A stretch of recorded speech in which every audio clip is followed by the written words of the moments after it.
there is a view among the major ocean carriers that there is enough capacity in their networks in order to handle even the elevated volumes that exist today. Imports, loaded containerized imports from Asia year to date through October versus, say, 2019 are up roughly 20%. So even though that growth rate is much higher than the import container growth rates that we had seen in the several years leading into the pandemic, say from the financial crisis. Nevertheless, there is a view that there is enough containers, that there are enough ships to handle this elevated volume.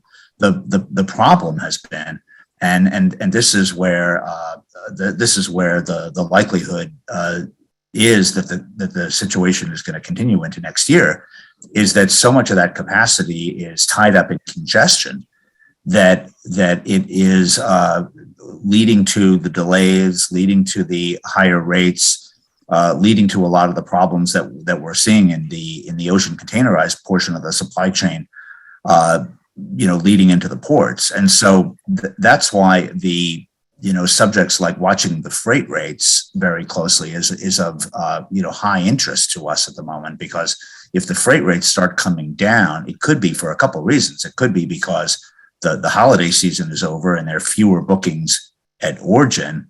But at some point, the question has to be asked is, are you seeing any more significant breaking of this logjam? Because when that happens, there's going to be quite a bit of capacity that's going to be unleashed back onto the market.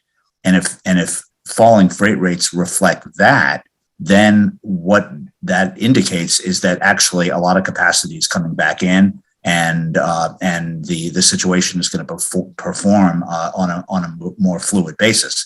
But we, just